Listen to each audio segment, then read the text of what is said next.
Hello again, and I commend you for taking a few minutes each day to continue to hear what God has to say through the staff here at NCC. Today, I want to talk about you. Now, I may not know you, but God does, and He loves you. And He has plans for you beyond what you can imagine. He has put experiences in your life that have shaped you into who you are today. See, if you look back in time, would the you from 5 years ago believe that you'd be here where you are today?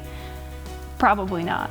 I certainly wouldn't have believed it 5 years ago if you would have told me that by 2020, my husband and I were going to watch the Olympics in Rio, quit our jobs, sell everything and road trip America for 14 months, that I would win $2,000 on Let's Make a Deal, that we would return to Oregon, gain new and close friendships, that I would work in an exciting travel industry, and I'd start a business doing something I'm passionate about, and now be working at Northwest Christian Church. That's a lot to happen in 5 years.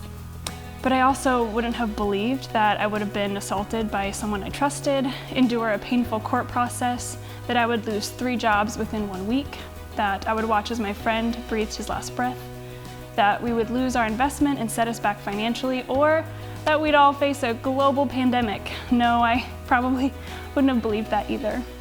I bet that you, looking over the last 5 years, have a similar story. Amazing, incredible seasons blended with a black hole of hurt and anger. For those of you in a low season, I'm sorry. I've been there. It seems like it lasts forever. It sometimes cripples you, prevents you from having a normal day. I know. But when it's finally over, and it will end, you will be changed and you will be renewed. You will one day be able to help someone else who is going through the same thing. But right now, it's just hard. But guess what? God has you where you're supposed to be. Let me emphasize, God has you. For those of you who are currently in a high season, wonderful. Keep up your energy and happiness because it is contagious.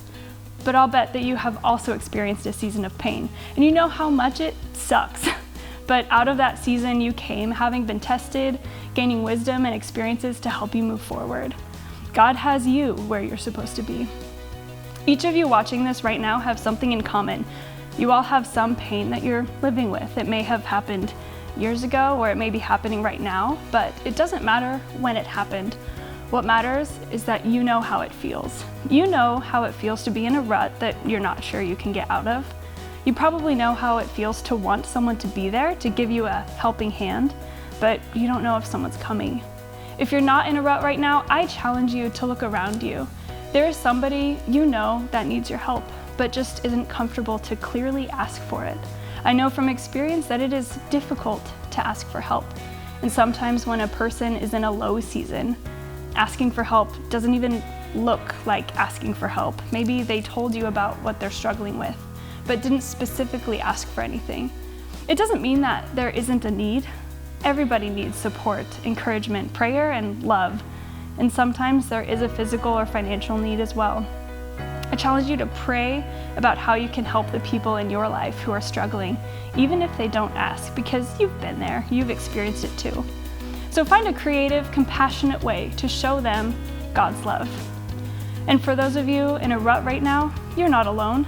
There are people who care about you and love you and want to help you through. I know it's hard to ask for assistance with anything. I can also say with confidence that even if someone hasn't helped you, it doesn't mean that they don't love you or don't care. Sometimes people just don't know how to help, or it isn't clear that you do need help. So I encourage you to ask. Pray for God's guidance and pray for courage to ask for help when you need it. I'm going to leave you all with this inspiration from 1 John 3, verses 16 through 18, and I really want you to reflect on what it means. This is how we know what love is. Jesus Christ laid down His life for us, and we ought to lay down our lives for our brothers and sisters. If anyone has material possessions and sees a brother or sister in need, but has no pity on them, how can the love of God be in that person? Dear children, let us not love with words or speech, but with actions and in truth. I pray that we all can show the love of Christ to one another.